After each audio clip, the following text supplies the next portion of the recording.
It's my pleasure to welcome and introduce Dr. Lawrence Hatab from Old Dominion University, where he is the Louis I. Jaffe Professor and Chair of the Philosophy Department. I'm no longer chair. Oh, sorry, he's relinquished his chairship, freed from his chair position, more likely. It is now just merely the Louis I. Jaffe Professor of Philosophy.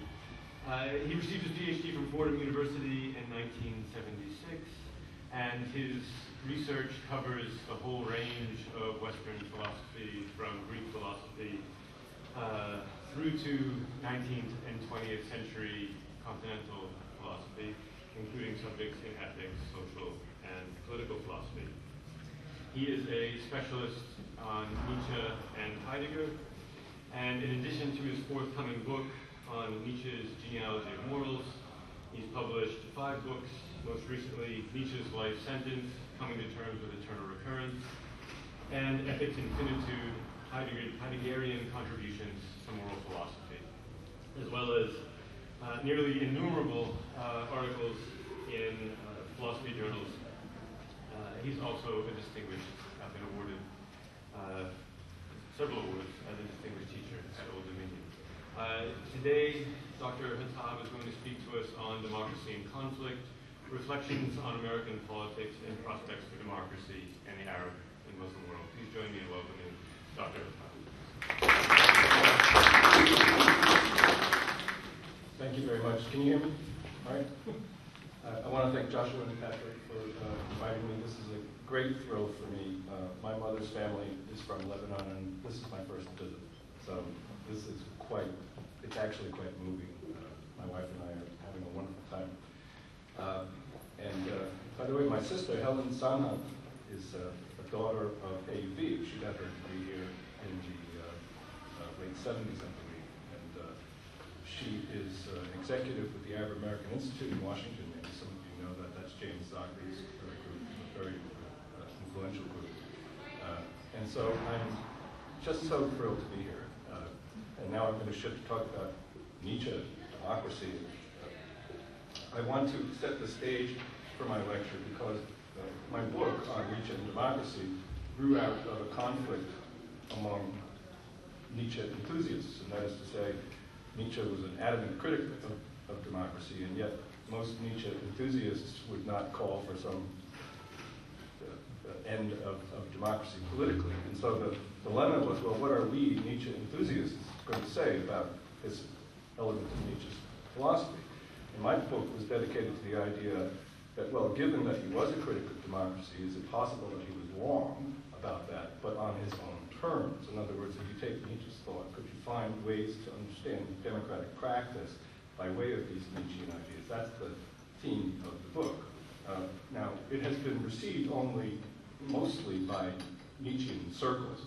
This is my first opportunity to talk about the more general idea of politics stemming from that. So there's going to be very little on Nietzsche and more on democracy. So the basic, and I want to also say that there's a little cheating in my title because I really am not an expert on anything having to do with the Middle East.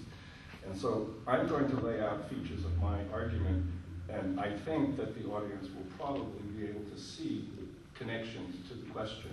And I will probably rely on the audience more than myself in addressing this question. So I would see the end conversation as a dialogue because I would be just as curious to know what people in the audience might think about the questions that I'm raising today. Just to begin with a little bit about Nietzsche, the main principle that I work with is his famous notion of will to power. And will to power, of course, has been greatly misunderstood as nothing more than a recipe for domination and destruction. And yet, reading Nietzsche carefully shows that will to power is a very complex structural idea. It is not the idea that power over something is the result of one's life. Will to power for Nietzsche is a relational term that says any movement in life is always going to seek some overcoming of some obstacle. And that overcoming of an obstacle is the structural point. It doesn't mean that the end game is the primary point. The structural relationship between overcoming an obstacle is the primary point. And so therefore, for Nietzsche, no stable principle can ever be addressed in life with his famous notion of the death of God, it was more than simply a religious proclamation. It was the death of structures in the Western tradition that presumed to be stable, and victories over some otherness. So victory over otherness was the primary feature of traditional Western philosophy. And Nietzsche's will to power was to show there can be no ultimate victory over otherness. One must incorporate otherness in one's movements in life. And with the idea of the death of God, he also famously said, there are many shadows of God that still remain despite the fact that Western society had become secular, let's say, in the modern world. And one of those shadows was the idea of equality, because Nietzsche believed that the idea of equality grew out of the Christian tradition. And so if God is dead, then so too is the shadow of the idea of equality. So my project in my book was to say, well, given his critique of equality, is it possible to understand democracy without equality? So, for the purposes of orientation, here are the basic features that identify the form of democratic politics that I am resuming. First, all adult members of society have the opportunity to participate in setting the political agenda and reaching collective binding decisions. Second, political authority is achieved in a procedure of election by citizens. 3, the direct control of the government is in the hands of elected officials. 4, officials are chosen or removed in periodic, open, fair, and contestable elections that are protected from conditions of violence or coercion. 5, all citizens have a right to free expression, political association, criticism of the government, access to information not controlled by the government, and peaceful protest. 6, and this is the final point, the aim of democracy is not the elimination of political conflict, but the ordering of conflict through political structures and procedures. It is my contention that democracy can be sustained without its traditional banner of human equality. Democracy does require that all citizens be given the same rights, that they all have the same access to and fair treatment by the legal system, they all have the same opportunity for political participation, and that all voices count the same in elections, one person, one vote. Such constructions, however, need not reflect or depend upon any version of substantive sameness in human beings or in the outcomes of their lives. Traditional democratic theory tended to derive political equality from 3 main sources that suggest a picture of substantive human equality. First, the Judeo-Christian notion of souls that are equal in the eyes of one transcendent God. Second, the implications of scientific rationalism, which presumes a common capacity to apprehend universal and demonstrable truths. And 3, a metaphysical model of an enduring unified self that stands as a substance behind its attributes. These 3 sources, which were usually conjoined in an interrelated complex, provided a perspective that could transcend the realm of differences and thereby open up conceptual space for equality. Such space permits a look past variations of ability, inheritance, fortune, status, and achievement, thereby supplying ammunition to repudiate social and political hierarchies. Accordingly, in the face of historical inequities and the powerful forces that preserved them, one could make the argument that despite their establishment, such divisions are unjustified because they do not conform with certain truths about human nature. Of the 3 sources of equality described above, the one that had the most crucial and direct effect on political movements was scientific rationalism. In the spirit of modernism, scientific rationalism was able to disrupt established religious authority and other traditional forces. Secularization and the call for intellectual autonomy were more immediately conclusive for democratic developments. Nevertheless, it is still possible to see modern political developments as a correlation of religious, scientific, and philosophical ideas that inform each other in an overall orchestration of themes. Political principles received a great deal of rhetorical strain when couched in the language of esteemed truths and given the kind of intellectual legitimacy that would enable proponents to label opponents as irrational or deviant. Witness the conjunction of rational, religious, and political images in the American Declaration of Independence.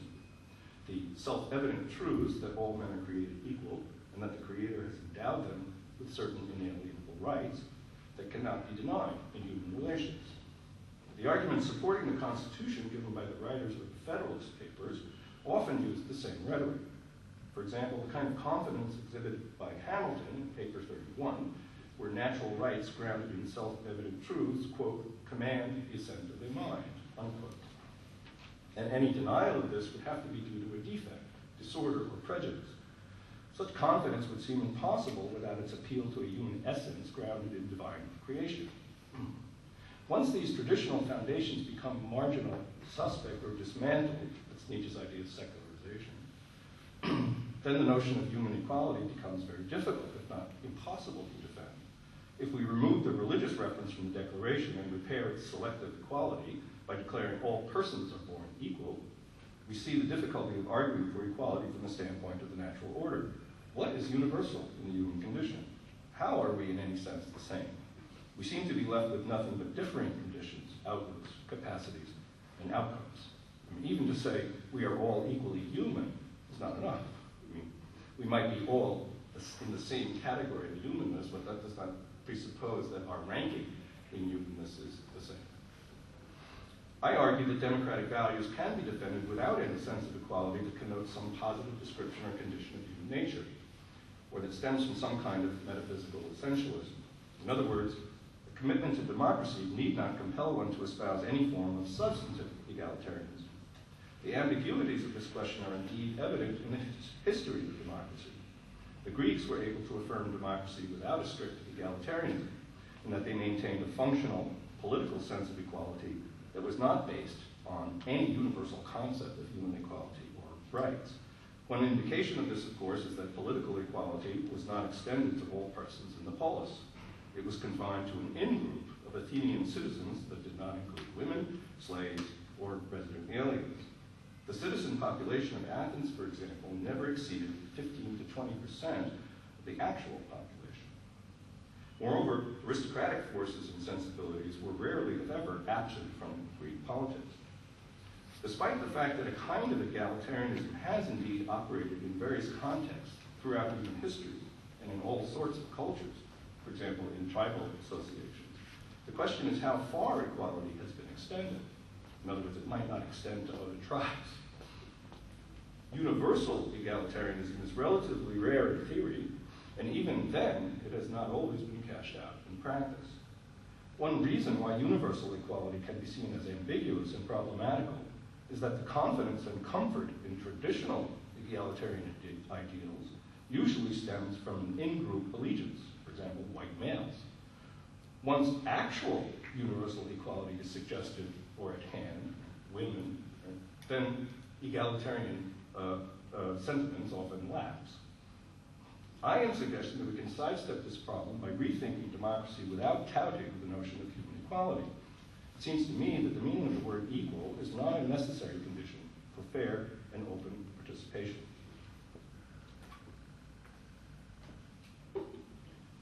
Now, Nietzsche also proposed the idea of perspectivism, the idea that there can be no one objective, decisive take on the world, that the world takes various perspectives.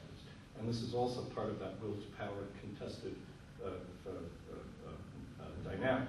Now, because perspectivism for Nietzsche is contested rather than just simply differentiated, then Nietzsche should not be read as some kind of relativist, for example. Because if you think about it, absolutism just simply says there is one truth that is uncontestable, whereas relativism, as it's usually promoted, simply says there are many truths that cannot be contested. In other words, all truths are true for them, and there's no way of judging across those lines. But since for Nietzsche, will to power is always a contested relationship, and the idea of contesting, contending, is always permitted. And so, rather than say equal, I would move to the idea of open competition for unequal results. That would be the different idea. Instead of equal, we simply say open competition for unequal results, and I'll specify that. Nietzsche stressed and favored the Greek phenomenon of the agon, or contest for excellence, that operated in all cultural pursuits, in athletics, in the arts, in oratory, and even in philosophy. The agon could be understood as a ritualized expression of an overworld worldview that characterized so much of Greek poetry, myth, and philosophy, namely the world seen as an arena for the struggle of opposing forces. Nietzsche argued that the Greek agon represented the cultivation of destructive instincts, which did not strive for the annihilation of the other, but rather an arranged contest that would test skill and performance in a competition. Now, what's most important about this idea is the idea of competitive conflict can't resort to violence, because violence is actually the elimination of competitive conflict. I mean, if you eliminate your opponent, then it's no longer a competition. And that's a very important idea to keep in mind here. In this way, strife produced excellence, not obliteration, since talent unfolded in a struggle with a competitor. Accordingly, the Greeks took great pleasure in contests of all sorts as opportunities for victorious achievement. For them, tragedies were like our Oscars, because they awarded victories to the best tragedy. Nietzsche thought that the Greeks were wise in not falling prey to an ideal of sheer harmony. An agonistic spirit ensured the proliferation of excellence by preventing stagnation, inertia, and uniform control. Now, putting aside the important question of cultural excellence, with respect to politics, Nietzsche did not seem to notice any connection between the Greek agonistic spirit and democratic practice.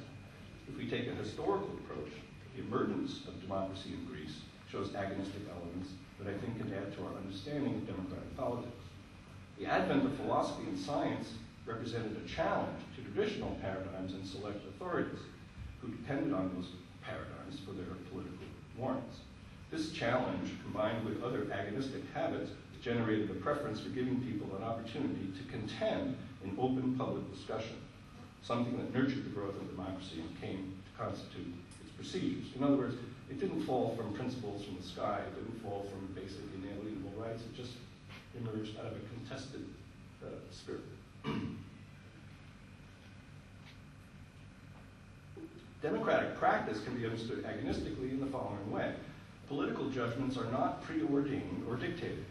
Outcomes depend upon a contest of speeches where one view wins and other views lose in a tabulation of votes. Since the results are binding and backed by the coercive power of the government, democratic elections and procedures establish temporary control and subordination, which, however, can always be altered or reversed because of the succession of periodic political contests. Democratic elections allow for and depend upon peaceful exchanges of power. This is all in principle.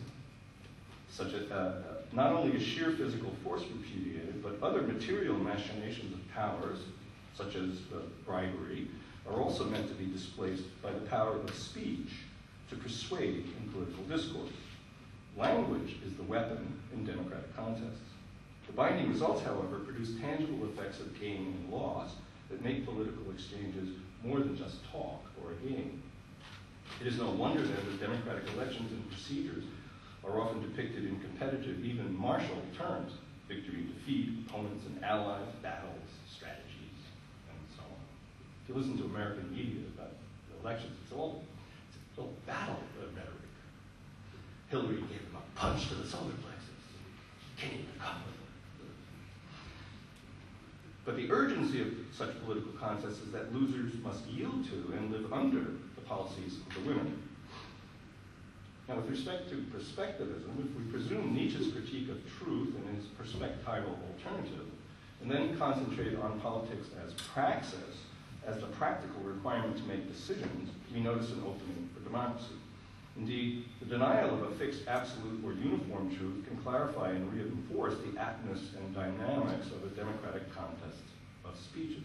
If the very possibility of truth is in question, and a number of different perspectives are in play, then the only political alternative to one perspective ruling absolutely, or to the disarray of no perspective ruling, it would seem to be the only alternative would be an arranged contest of all perspectives, periodically decided by a majority or plurality of votes, where votes designate the preferential judgments of all participants in or witnesses of the verbal contest. Political authority in democracy, therefore, is not something theoretically pre-established or fixed, but something continually earned, challenged, and altered in civic debate. Consequently, democratic politics is a perpetual questioning of governance that operates by an open-ended orchestration of conflict. Elections and other voting formats need not be designated as anything more than decision procedures in matters that are globally undecidable. If truth is not presumed, then neither defenses nor criticisms of the status of majority decisions are on point. We can forego the belief that the majority viewpoint is in any way better than minority viewpoints. We can also sidestep the problems associated with the common rhetoric that democratic elections reflect the will of the people, because a sizable portion of the people are denied their will. Democracy in an agonistic sense can be understood not precisely as rule by the people, but as rule which is decided by a contest among the different perspectives in the body politic. Majority or plurality rule would simply stand as a decision procedure serving the same function as point totals in games, although it's more than just a game. An emphasis on agonistics can give us a number of avenues for rethinking the political meaning of respect, which has usually figured prominently in democratic theory. In the end, my respect for other persons and other viewpoints in democratic exchanges would seem to mean, ideally, that my beliefs are not absolute, that I do not have a lock on the truth, that other views might have some merit and might even improve upon my view in some way. This is ideally. Otherwise, the democratic affirmation of free, open, and fair competition of all views would amount to being an irresponsible courting of error, or an insincere, condescending duplicity, or perhaps a failure of nerve. Respect, therefore, follows from a kind of fallibilism that is more likely to flourish when truth is in question, and less likely when truth is presumed. This last point gives us another angle in the familiar contrast between democracy and tyranny. Authoritarian regimes have never described themselves as unwarranted or arbitrary, but rather as serving some truth or virtue that is securely established with confidence. Indeed, we might even speculate that authoritarianism is the only consistent and straightforward political option when truth and error are presumed to be decisively delineated, since openness to error would seem to be a strange political prospect. We notice then that tyrannies of all kinds, especially so-called benevolent despotisms, arise not simply from sheer power, but from a sense of certainty. From this angle, we can understand more clearly something that is quite evident in human history. Any conviction can become tyrannical.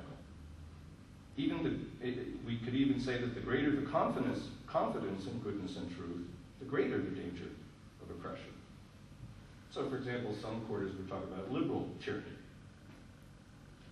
Democratic respect, therefore, depends not so much on regarding others positively as upon recognizing the contingency of one's own beliefs and interests. Again, a myopic disrespect or disregard can be evident in any viewpoint, so any remedy would have to begin with loosening the fixation of conviction. Even groups that affirm their own dignity in response to past disregard and exclusion are susceptible to a kind of cultural closure. In any case, democracy demands that both individuals and groups be open to the fair engagement of other individuals and groups. This, together with the binding results of democratic contests, enables us to summarize a basic attitude that would seem to be essential to democracy. From a political standpoint, we must value democratic procedures more than our own beliefs. From a political standpoint. More on this later. Consequently, a democratic praxis and ethos would have to imply a recognition of limits, a kind of intellectual modesty, or an experimental disposition.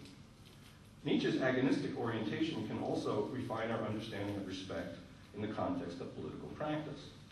The will to power expresses an agonistic force field, wherein any achievement or production of meaning is constituted by an overcoming of some opposing force. Consequently, my other is always implicated in my nature.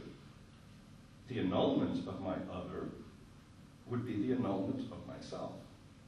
The self forms itself in and through agonistic relations for Nietzsche. It is not formed first in a self-contained space and then related outward to an other. This is why Nietzsche often speaks of the need to affirm our opponents as opponents, since they figure in our self-development.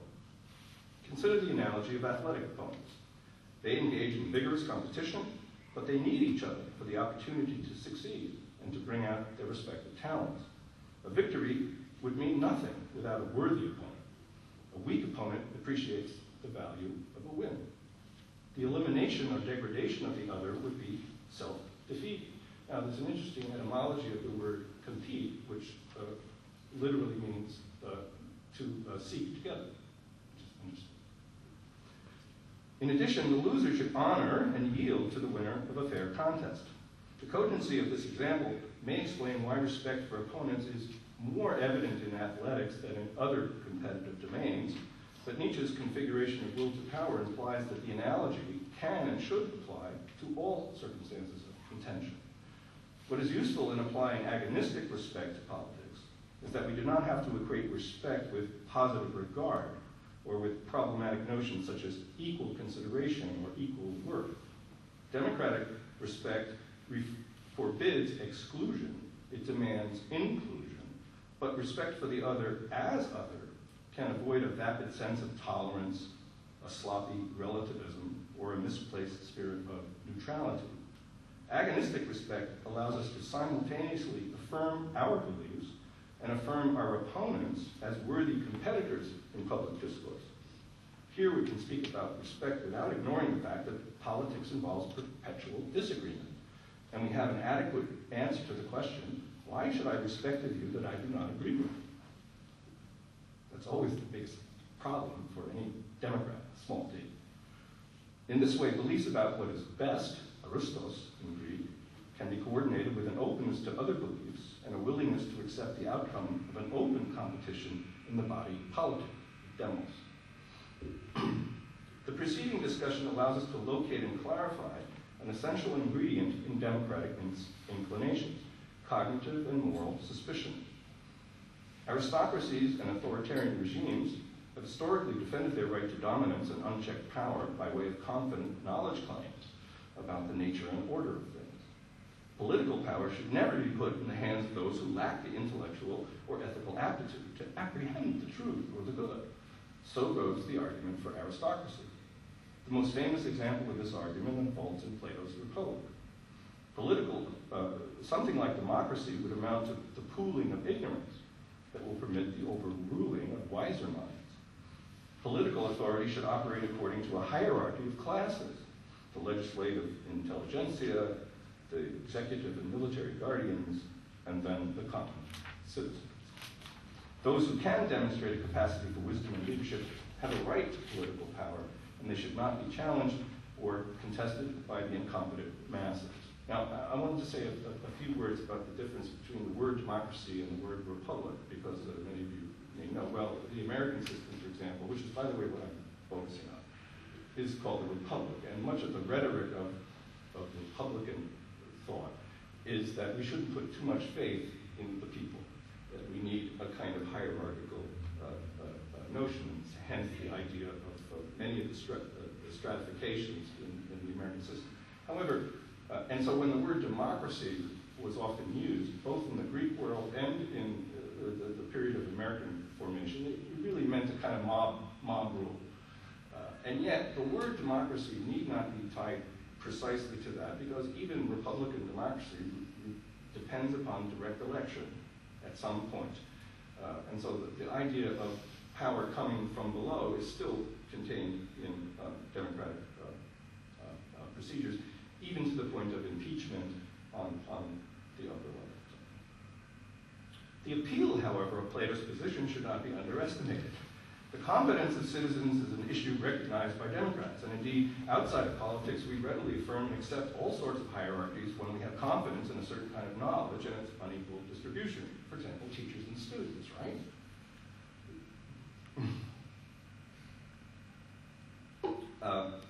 Plato's challenging question is simply this: why should politics be any different? If someone possessed superior knowledge or virtue, would it not make sense to yield to political authority? That's at least his question, and that's a good thing. And I must say that when George W. Bush won the first election, I almost put out a recall on my book because I was so just demoralized by the fact that this empty suit was elected president of the United States. And so many people are saying, wow, what do we know? Who knew? Millions of people knew. And yet, it happened. Twice. Yes. Fool me once. And yet, if I am to remain a Democrat, I must accept in some level of my soul the legitimacy of that outcome. That's the burden. Now, part of my argument turns on the disruption of hierarchical confidence that should follow from dismantling cognitive and moral warrants. As Claude Lefort says, quote, democracy is instituted and sustained by the dissolution of the markers of certainty. It inaugurates a history in which people experience a fundamental indeterminacy as to the basis of power, law, and knowledge, unquote. We can argue against political hierarchy not by countering that knowledge and virtue are or can be equally distributed, but by radically putting traditional models of knowledge and virtue in question. In other words, it is confidence in truth that lends itself so easily to hierarchy and exclusion of the other. And so suspicion of truth lends itself to a preference for democratic practice. The idea of suspicion is certainly not foreign to traditional democratic theories, since cognitive and moral skepticism were often implicated in the rationale. The American system of separation of powers and the Bill of Rights were based on a distrust of government power and on the belief that both the government and the masses tend to oppress individual interests. Writers like Madison justified such suspicion by citing the power of passion to rule human nature. Consider also Dewey's classic remark that, quote, no man or limited set of men is wise enough or good enough to rule others without their consent, unquote. Accordingly, any belief in an enlightened despotism is ruled out in principle as a dangerous fiction. Now, the First Amendment and the separation of church and state in America also has these features. It was not simply the idea, well, protect the religion from government power and protect government from the power of religion. It was also, in the light of the Enlightenment, a deep suspicion about whether religious knowledge could ever be guaranteed. And the unguaranteed ability of religious knowledge was then cited as something that should not, therefore, be implicated in government for that reason. A Nietzschean take on this represents a radicalization of traditional democratic skepticism by undermining all versions of certainty, even those of traditional epistemological and ethical warrants. It is not just passion that can cause trouble. Cognitive fixations of all sorts support and fuel the exercise of power and its interests. Most modern political theories had confidence in science and technological progress. Usually there was also a presumption about rational decision-making and its status, where the free and open exercise of reason could lead to individual and collective betterment, since the human mind will, in the end, conform to what is objectively right. Yet such rational confidence is susceptible to its own capacity to oppress when the other simply cannot see the light. Suspicion is important in politics because politics is so decisive, so consequential, and potentially coercive in its effects on people's lives. Democracy shows itself to be a politics of suspicion, but it can also be maximized to unmask unwarranted fixtures wherever they may reign, even and especially within democracy itself. Post-Platonic political philosophy, in other words, after this hierarchical, in the West, has rarely recommended something like philosopher kings. But there has persisted the idea that a rational model or theory should govern the assessment of political practice. We're not philosopher kings, but we're philosopher judges of what proper political practice should be. Hence the common frustration with actual political practices and outcomes, even among democratic enthusiasts. And rare has been the democratic theorist who said, it's working well. In this regard, Nietzsche's philosophy has helped shape the now familiar critique of the dark side of the Enlightenment and modernity. Modern philosophy was not only concerned with epistemology and metaphysics, there was also a concomitant interest in the science of anthropology, especially in Descartes, Hume, and Kant. Why was there essential concern with the nature of the human? The purported universality of human nature was a construct that did more than satisfy a perennial philosophical interest in rational principles and essences. It was inseparable, I think, from the historical context of the European discovery of the New World, which spawned a combination of schemes for exploitation and anxieties over manifest divergences from European cultural forms. This perspective helps explain not only the pervasive interest in anthropology among modern philosophers, but also the manifest racism in thinkers like Hume, Kant, and Hegel. A glance at Locke can be illuminating here. In the second treatise, Locke framed the social contract in terms of property rights. Each individual is rightfully its own property, its own self-possession.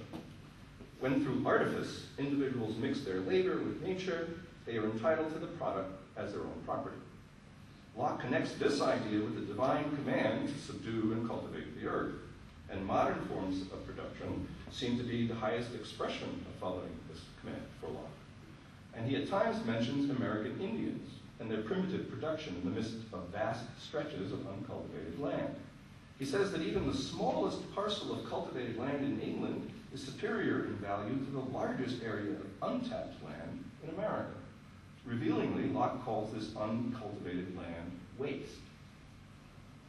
Now, who could fail to notice here the hints of colonialist rhetoric, in the sense that the state of nature in discovered lands not only lacks proper political conditions that can be imposed, it also lacks legally protected property rights that can, by right, be claimed by productive settlers, because nature is wasted by the natives.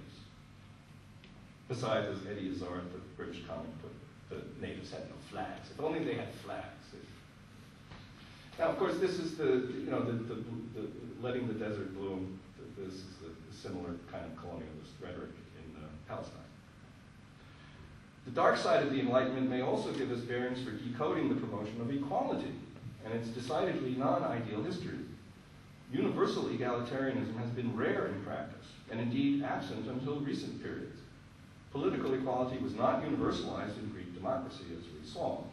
And the modern conception of the universal rights of man was dishonest and myopic, owing to a host of exclusions and the subordination of barbaric peoples in the name of political progress.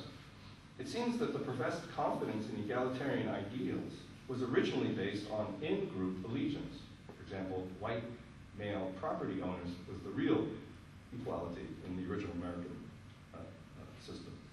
Actual universal equality was absent and even resisted when proposed. Why?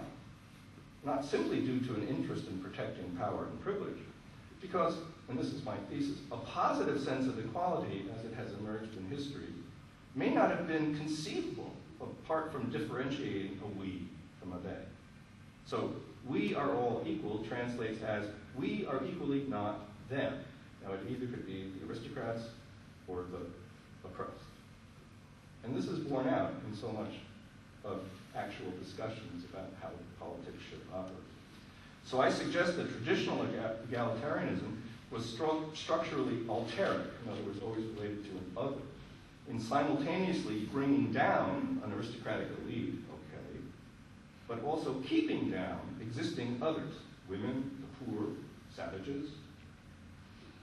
The Nietzschean spin here is that the force of this alteric structure was the fuel for actual egalitarian movements that emerged in history.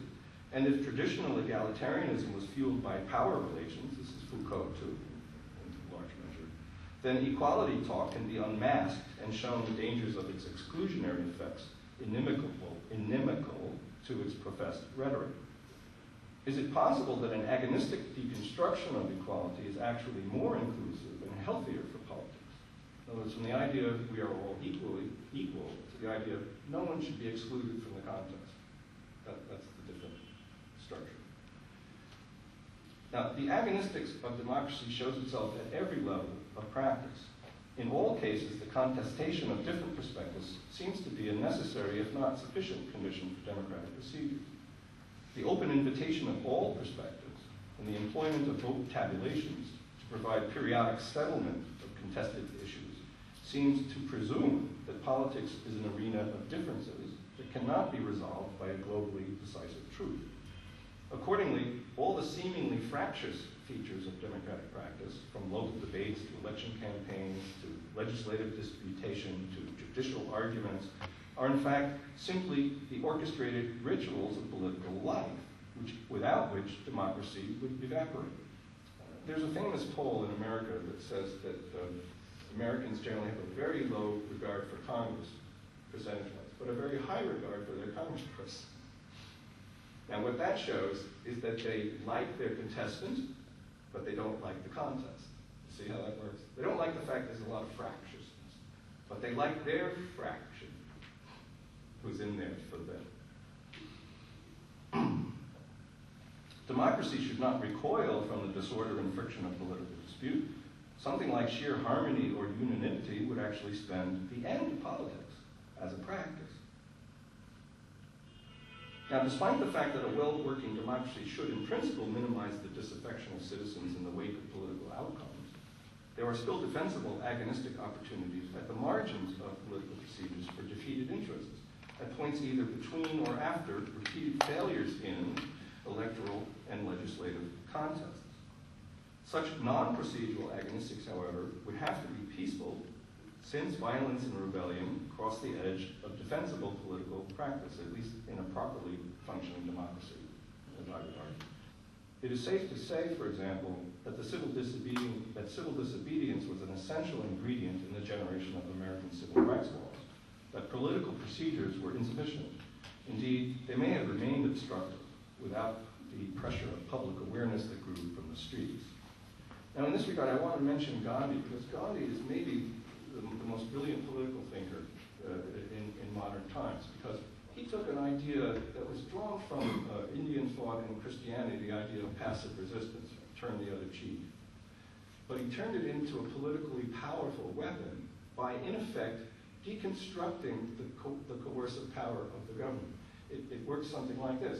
If you oppose what the government is doing, oppose it, even violate the law. So that's the resistance part. But do so passively, that is to say, do not resist, do not fight back, and do not resist arrest or whatever. A very difficult thing to maintain. His teachings were constantly having to teach people how delicate a thing this is. Resist, but don't fight. Now, it turns out that this was powerfully effective in the Indian situation because the British government eventually realized that they couldn't rule a people that was going to resist and not fight back. It was a remarkable example of another kind of will to power, namely, well, I will simply disengage from the violence game that the government is playing, and people will see how absurd this is. It's almost like a bully in a bar starts beating up on a guy, and the guy will not fight back. Sooner or later, the crowd in the bar is going to say, hey, what? Stop! Why? He's not fighting back. Why? It's a very interesting psychological discovery that Gandhi perfected. Now, I'll say something that maybe I'm naive, but I've asked people who know more about this than I do. I said, how come the Palestinians never discovered the power of passive resistance? Now, I was told it was not indigenous enough in the culture to produce it, but my own belief is, perhaps I'm naive, but I think the Palestinian problem would have been settled decades ago if the Palestinians could practice passive resistance. But we'll see if you think I'm naive. Okay, now I'm going to shift here to legal agonistics and begin to wrap up my presentation. There are many parallels between political agonistics and a democratic legal system, at least in the Anglo-American common law tradition. That tradition is often called an adversarial system, to distinguish it from the so-called inquisitorial system that operates in France and Germany, for example. An adversarial model pits two procedurally equal parties against each other in open court, each competing to persuade the jury of the guilt or innocence of a defendant. Most of the procedural rules and the presumptions about the postures of lawyers are built around the notion that each party in a trial is entitled to have its best possible case presented in court and to vigorously challenge the other side's case. The judge, in most respects, serves as an impartial procedural referee. The contest is then decided by deliberations of a jury, so it's kind of a mini democracy. An inquisitorial system is different to the extent that a judge is given much more deliberative and evidentiary power. Proceedings are not restricted to aggressive advocacy of competing parties. court is responsible for presenting the arguments and is not confined to the parties' presentations. A judge does most of the questioning of witnesses and can guide the course of a case in ways that are impermissible in an adversarial system. One attraction of the inquisitorial system is that it is simpler, less restricted by procedural rules, and much relieved of the various lawyerly tactics, probings, and challenges that often frustrate observers of the adversarial system, and that often acquit a seemingly guilty defendant on a technicality or because of evidentiary exclusions. Now, despite its difficulties, the agonistics of an adversary system can at least be better understood in the context of this discussion today. And it can be noted that in Greek democracy, trials were called agones, and litigants were called agoniste. So they were competitors. An inquisitorial system puts much more trust in the performance, integrity, and impartiality of judges in the judicial system. An adversarial system, in many ways, is animated by suspicions about the competence and possible motives of the government and judicial officials. Cognitive and ethical suspicion are operating here, and that is often forgotten in complaints about legal machinations that clog proceedings or block the government's case against an apparently guilty party. We should at least remember that procedural rules and the so-called presumption of innocence in the American system are meant to contest the government, to protect citizens from abuses of power, and not, as is often supposed, to express sympathy for the criminals. Now, if I found this in Harper's Magazine, this was really fascinating. We might spotlight the dangers of foregoing a more adversarial system by considering the case of Japan. I still couldn't believe this when I read this. In the Japanese legal system, a suspect can be interrogated without a lawyer for up to 23 days. Got that? The confession rate of suspects is 92%. Of those suspects brought to trial, the conviction rate is 99.9%. Now, we could admire such a system only if the actual rate of guilt and innocence roughly matches these percentages. Yet even a God's eye view of actual guilt or innocence would have to be surprised at the success rate of the Japanese system. Of course, in America, we've been finding all kinds of stuff with DNA testing. Trials are remarkably ambiguous. And so the idea of adversarial relations is at least better understood as trying at best to make it more difficult for the government to convict. Accordingly, we should be willing to trade the acquittal of guilty persons for protections against the presumably more heinous outcome of convicting innocent persons.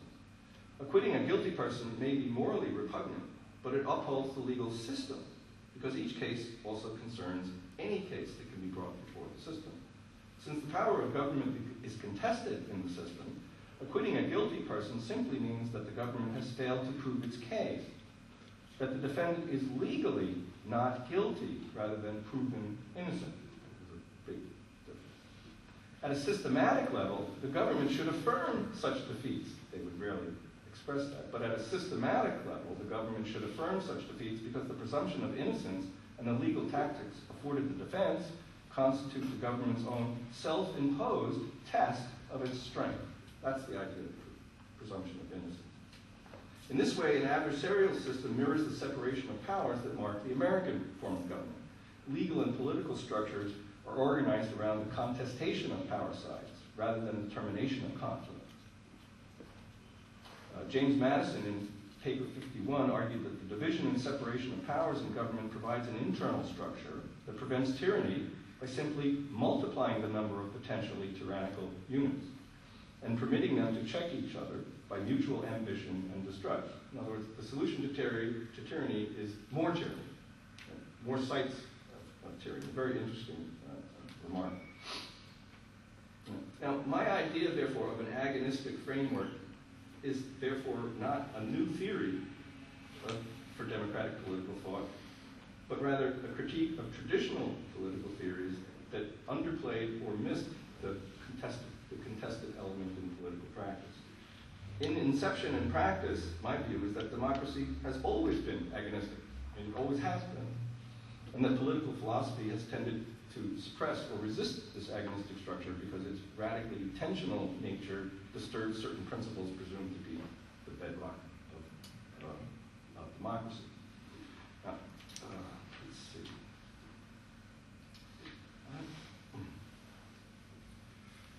me skip a little ahead because I know we're running late. One section had to do with democracy and modesty. And modesty here simply means that if you accept this way of looking at democracy, from a political standpoint, you have to be more modest about your beliefs. Now, immodest political programs would then have more potential for oppression. And I wanted to close by taking one more point of Nietzsche's that I've become very interested in working on the genealogy, and that is this idea of active forgetting that he talks about in the genealogy of morality. When we hear of spreading freedom and democracy around the world, the question arises how suited other cultures are for appropriating the kind of democratic politics with which we are familiar. Certainly the idea of exporting or imposing democracy elsewhere has to face the historical fact of how long it took Western democracies to develop the forms we now extol, and how much turmoil was involved in such developments. I have argued that Nietzsche's philosophy can uncover elements of democratic practice that help us better understand how democracies operate, and thus how they might or might not fare well. A central element I advance is agonistic practice coupled with at least a deferral on the question of decisive truth. If one believes in a foundational truth, one is less inclined to submit political matters to an open contest of ideas, or to accept the victory of a position that falls outside the truth. Now, this is perfectly indicated in the Western reaction to the victory of Hamas. We want democracy. Oh, but wait, Hamas won the election. Sanctions. Now and here's where I think you'll see maybe the connection with this part of the world. Another related Nietzschean concept I would like to highlight in closing is the idea of active forgetting. My reading of active forgetting distinguishes it from sheer forgetting and stresses the notion of forgetting the moral offense taken at past abuses, on moving on with life without the need for an ultimate rectification of harms. Nietzsche associates this kind of disposition with strong natures who can cultivate a sense of justice that lets go of vengeful impulses for the sake of future possibilities. A reactive memory cannot let go in such a manner and becomes poisoned by a fixation on the past that blocks a healthy impulse toward the future. Active forgetting is an important counterweight to moralistic offense that can affect any area of life. Such offense stems from the refusal of a tragic sense of life, an incapacity to tolerate negative outcomes, which must be repaired in some way if life is to remain meaningful. I want to focus on how active forgetting is implicated in dispositions and formats that make democracy possible. Ancient Greek democracy grew in part out of indigenous forces, as we've seen, particularly agonistic modifications of natural violence into rituals of competition. In Greek democracy, voting was expressed as diaphora, meaning to divide up or disagree. The outcome of a vote was often described as victory, Nike, but in the sphere of speech rather than violence. It became clear to the Greeks that civil war was the ultimate danger to the polis, the turn to violence in the face of disputes that could destroy the political order from within. After the Peloponnesian and civil wars, the restoration of democracy was predicated in part on a conception of amnesty, this is a Greek word, on swearing an oath, quote, not to recall past misfortunes. That's a word that was rhetorically used in the restoration of democracy. Such amnesty required a kind of active amnesia that would let go past passions and violence in favor of accepting the victories of speech in democratic debate, which could always be revisited because the force of language would supplant the terminating force of violence. Consequently, the acceptance of democratic outcomes demanded a capacity to willingly accept defeat. Now, that's a primary principle that I'm advocating. To live under results that could offend one's interests. Such offense must be forgotten in accepting political defeat. The capacity to accept defeat in democratic contests is less likely when secure conceptions of the good are in place and when historical memory rules over the ability to suspend offense at past wrong. The cultivation of intellectual and moral suspension is a background force in the development of democratic formats that cannot therefore be guaranteed simply by implementing such formats. Often the conflicts between peoples or groups are irresolvable and prone to violence owing to competing memories held fast in a delusional zero-sum game of vengeance or rectification. Act of forgetting can make political coexistence more likely, but it need not involve dismissing the past, nor would it require reconciliation or forgiveness. Historical memory is essential to human life, but an agonistic conception of will to power can exchange a vengeful memory for an incorporation of the past that overcomes offense on behalf of a new future. Nietzsche's diagnosis of reactive memory is an important contribution to moral and political philosophy, I believe. It alerts us to a stagnation that traps the present and the future in the past. Moralistic memory understands the future as a rectification of the past. Overcoming moralistic memory is neither a denial of the past nor a condoning of past wrongs. It is more an act of forgetting of moral offense that frees us to create something new. Thank you.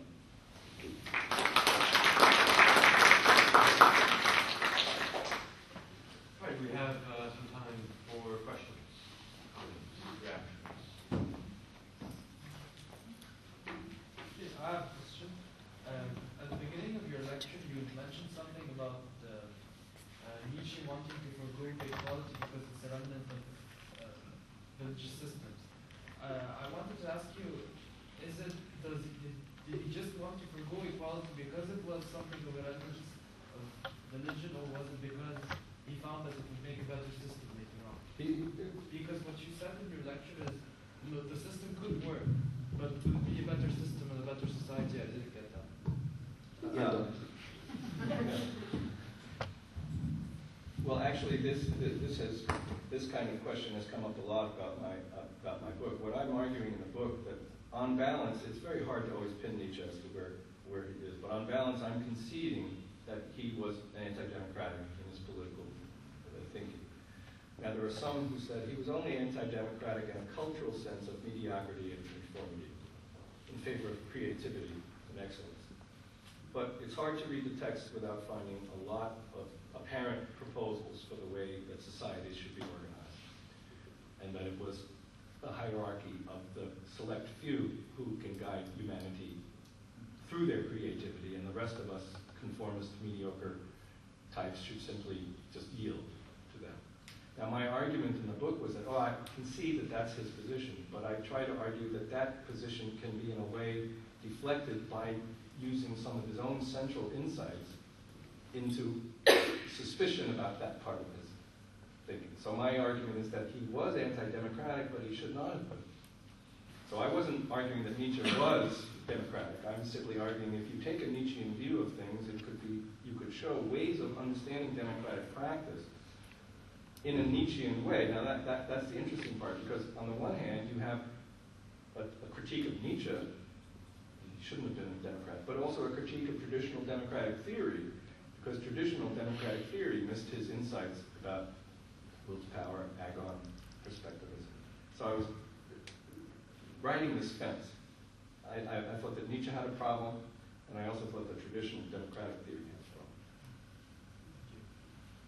Hi, I'm not asking for a regional panacea, but basically, these ideas, I suspect, as someone who's, my background is Arabic, are quite foreign to the region, in the sense that I think in Islam, or religious thought, in some ways, is very radical in the sense that it has strong roots and strong traditions. And I mean, how do you present such an idea of doubt, or, I suppose, positions which are different to yours, in a region where tradition is, a lot of the time, in some way, shape, or form, seen as relatively absolute, or that this is a certain path. And I think, going back to the medieval discussions between rational thought, Ibn Rushd versus Abu Hamid al-Ghazali, and it's quite clear that the Muslim world, in general, didn't take much notice of the Ibn Rushd way of thinking. And in the current crisis, how can you present such an idea when the Saudi king, for example, I don't agree with much of what he says, but he says this, and I think it's true. I mean, my people are not ready for democracy. I mean, how can you change that? Well, that in effect is what I'm presenting to you. This is an exploratory notion, because all of my work has been done on Western-style democracy, but also American-style democracy in particular. I didn't cover this, but the parliamentary system and the American presidential system are different in terms of how they sort out victory and defeat, and there are interesting questions there. And most democracies are parliamentary in the world. Now, your question is the question, and here's the delicate position I'm in. I'm proposing to try to understand democracy both historically and then philosophically. Well, what does it mean to have a democratic system? The first venture is simply to say, when we consider democracy as a, quote, Western phenomenon, what features should we find in there? Now, there have been many theories as to what those are. I'm suggesting a more open-ended, a more radical kind of agonistic concept that, if I'm right, will match the actual ways in which democracy operates. Now, when it's classically understood that, well, why do Westerners feel that they could either suggest or impose the idea of democracy on other cultures that either might not be ready for it, whatever that means, or might not be wanting it even? That is an excellent question. Now, all I'm suggesting is trying to continue that question by way of a different slant, and maybe to what I found interesting about Nietzsche's idea of active forgetting. It really crystallized for me how moralistic offense can be so dominant in history. Now, the difficulty here is that moralistic offense is not a fantasy. Moralistic offense can stem from real abuse. And yet, if I'm right about how democracy operates in some way, is there a gap? You think about the Palestinians, you think about the Israelis and Zionism and the Jewish history. Now, you know, Christianity had the luxury of being victorious, and so we can be very magnanimous. You know, the Christian world can be very magnanimous. But the conflicts in the Middle East are loaded with deep historical memory. Now, my only question is that fact of historical memory an obstacle? If I have anything suggestive to say about what democracy is, now maybe I'm wrong about the way democracy is, or maybe your question can simply be articulated in my language by saying, well, maybe it wouldn't work. Or here's another way of putting it. Maybe the way I'm understanding democracy from a Western perspective is one way of understanding it. Maybe there are other ways of understanding it. You would at least have some basic features of election, right? Participation. I can't imagine democracy without those basic features I laid out at first. Then it would be a sham otherwise if there were not open elections and participation. But I would love to hear from the audience whether there are any intimations about your question. Well, I was just going to say that there is some polling information that would seem to indicate that there is quite a bit of openness to the idea of democracy in this region, which is often not what's being reported in the other side of the world. And, well, I mean, maybe if the Saudi people could vote, many people might not like who they would choose, including their own leaders, including their allies in the world, perhaps. I don't know. Yeah. But actually, I wanted to ask you a different question, and that is the idea of Gandhi's approach, as admirable as I believe it is. The British Empire is not an agonistic system. And isn't his approach not very, sort of the opposite of Nietzsche in the sense that he's assuming a kind of essentialist view of human nature, that they're going to stop hitting me. And this is, you know, something I wonder about, and I think, I know there are some Palestinians who have tried various things, and they, now maybe they have an essentialist view of Israelis, but they say, you know, they didn't stop when we tried this a few times. And so I'm wondering, well, you know, if there are times when you have to question the entire setup as opposed to, you know, the empire. Well, you know, I am so impressed by Gandhi, not whatever his ideas may stem from about his views of human nature. I could care less about that. I'm fascinated by the tactic of passive resistance. Now, I put right out on the table, I have no strong confidence that such a thing can be successful every time it's practiced. But I was fascinated by the way in which it operates in terms of that sort of barroom analogy, right? Sooner or later, because the whole idea of passive resistance is not only to have it, but to have it publicly, to have these events publicized and visible, and so that the world could see the British reaction to it. It's a very complicated set of features that have to be in place in order for it to work, and he was brilliant in a kind of manipulation of. Now, of course, are there cases in which it would just be met with sheer failure? It's a very interesting question, and of course someone would say, well, could the Jews have practiced passive resistance in Nazi Germany? Of course not. I think there's a classic example. In fact, the behavior of Jews in Germany has often been criticized as being too passive. But could passive resistance have worked if the German people practiced it? See, it's not an absolute recipe for failure. I think there are cases in which it would be foolish. And yet, I don't know enough of the history to know whether or not certain attempts were just met with failure, because part of the power of passive resistance was to trade on the public rhetoric of the British as to who they were, which was so discontinuous with their actual behavior in response to the Gandhian movement. And now, again, perhaps this is naive, but the public rhetoric of the Israeli state as to what they were about would have been significantly disturbed by the practices of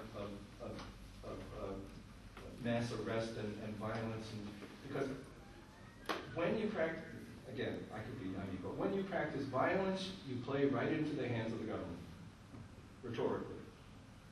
You play right into the hands of the government. Now here I'm only talking about Western media, Western conceptions that figure into so much of the discussion of what's going on.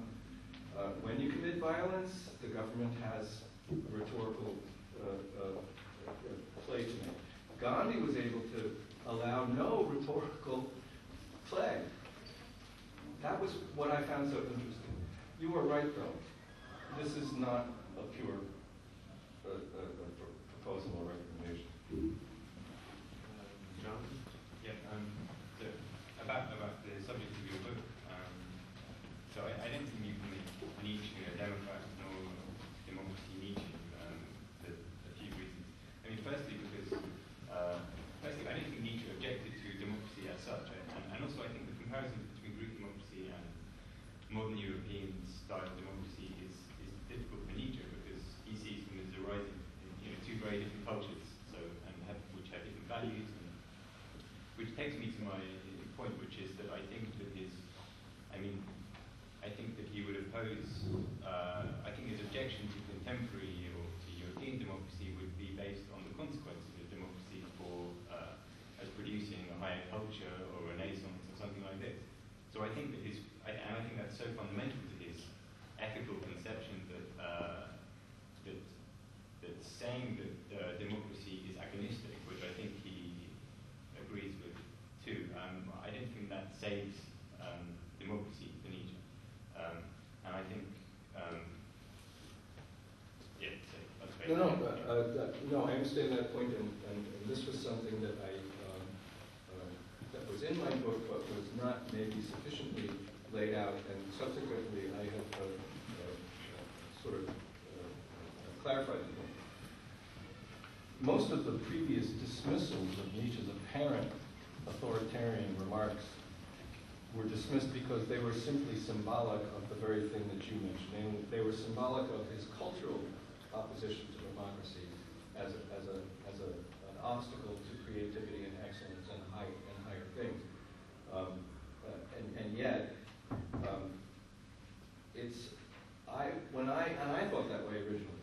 And then when I read through the text again, when I decided to look into this question, I came and said, I can't deny the fact that he seemed to be proposing some actual organizational notion of a kind that would have to do with politics, not just culture. In other words, it had to do with who makes the call. Now, some scholars think, no, he just has this idea that you have, and it's just operating in a kind of cultural space, and the rest, whatever. And yet, I think he was thinking that the idea of political democracy, which therefore had worldly power, right, not just fantasy, but actual power, was a real obstacle. And so to open up, now my way of putting the distinction is this, that I can support his ideal of cultural aristocracy, right, the idea of the excellence of the creative few. I don't have any problem with that. And yet when Nietzsche decides to apparently play the game of actual political institutions, then and so I make the distinction between his cultural resistance to democracy, which is even defensible, perhaps, and the political critique of democracy, which I find to be just unacceptable and unworkable and maybe even silly. Right? Nietzschean Übermenschen in some form radiating their missives down to us. I mean, he was not a sophisticated political thinker, and yet he seemed to have this impulse. So my argument then turned in the following way. We could distinguish between political procedures and then cultural production. We could distinguish between those two. But we wouldn't have to conclude that whenever you have political democracy, you have cultural decline. I don't see that that's a slam dunk case. I don't see that the idea of political democracy is automatically some kind of suppression of cultural excellence. In fact, I might even argue the opposite. So that's at least the line, the fine line I'm trying to draw. I don't even think he was right to worry that a democratic society would breed nothing but mediocrity and uniformity. Perhaps I think it could be even the opposite.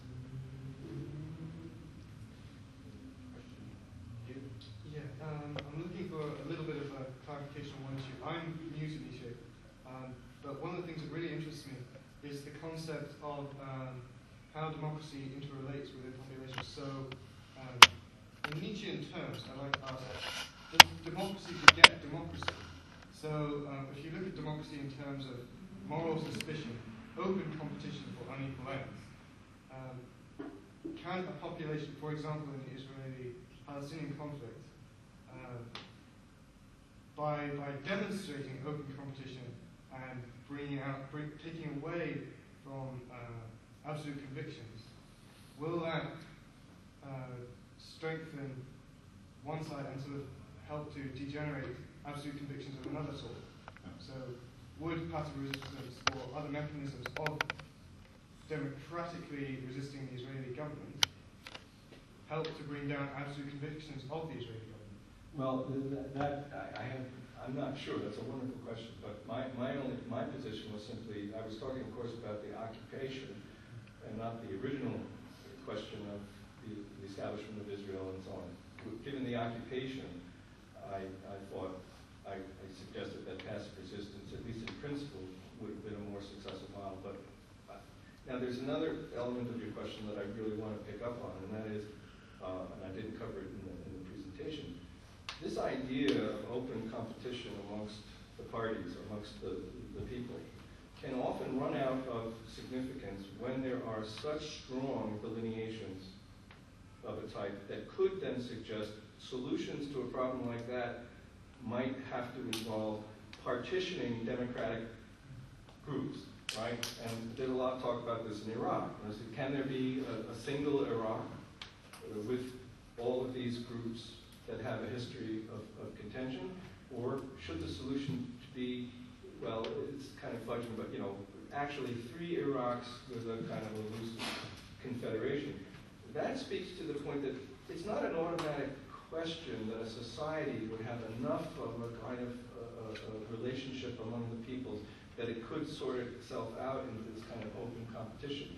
There may be certain historical factors that are so strongly defined that let's use Iraq as an example, a working democracy for Iraq as a whole may not be wise, and that there could be partitioning of units along some lines that it would at least make it more workable within some sphere in relation than in trying to combine with another sphere. Now, certainly the two-state solution in Palestine is a perfect example of this. That's the only solution, given what has happened in history.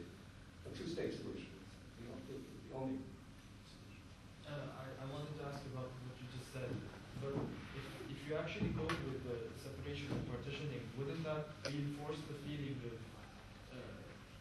antagonism against the others? It would be an obstacle to active forgetting because we are certain that there is a difference and we do not want to accept it. Excellent point. And yet, I suppose my orientation is really a pragmatic one. What could work? What could make an open society work in relation to certain historical facts that are very difficult to deal with? I don't have clear answers of this, except that to note, the idea of a competitive society for political rule is sort of a basic feature of what I'm saying. But if there are segments of society that are not that are so divided in some measure that it's not necessarily that it couldn't function as a democracy, but here's, I think, the point. The willingness to accept defeat is a bottom line condition in democratic life, the willingness to accept defeat. And there may be some lines drawn, culturally or historically, that are so strong that whatever that aspect is difficult, if not impossible, to cultivate. But I suppose I'm putting forth this idea. If you don't have the willingness to accept defeat, you can't have a working democracy.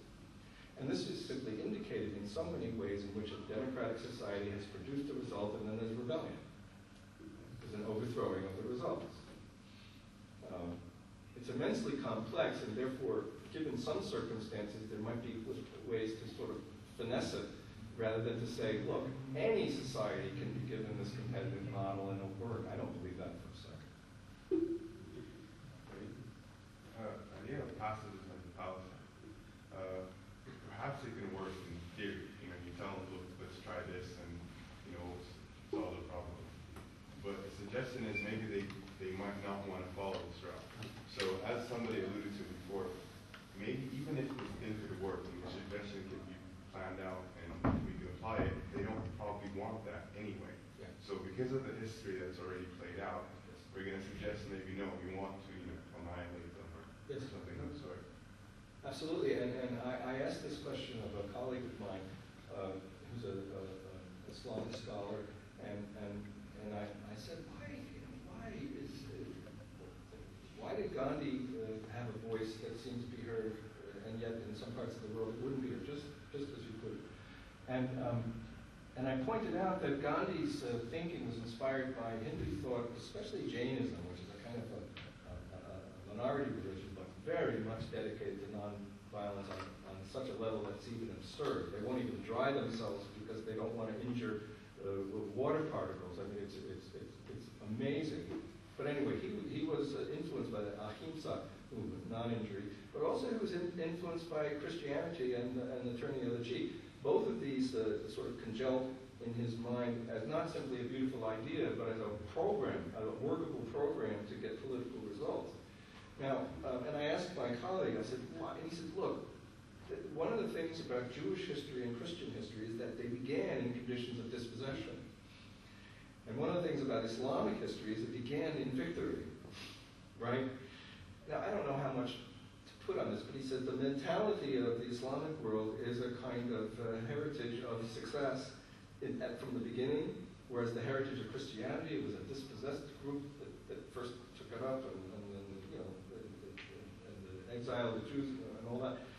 And therefore, he was telling me that the Islamic mind would not be susceptible to the idea of, can I turn dispossession to my advantage, because I can't even stomach the idea of dispossession. That was his answer to me. Well, historically, people would say the history of the Shia would actually, you just said, dispossession and being oppressed. So, not for all Muslims. That's right. Well, once Islam was established, then there was this break that we the whole mentality of seeing myself as as for the strategy of non-violent resistance for the Palestinians, I think the way Gandhi and the way Martin Luther King used non-violent resistance it was a strategy that played well with the media. And looking at the Palestinians and looking at the aspect of that, it's the argument that Thomas Friedman makes in From Beirut to Jerusalem. Like, who's ever heard of the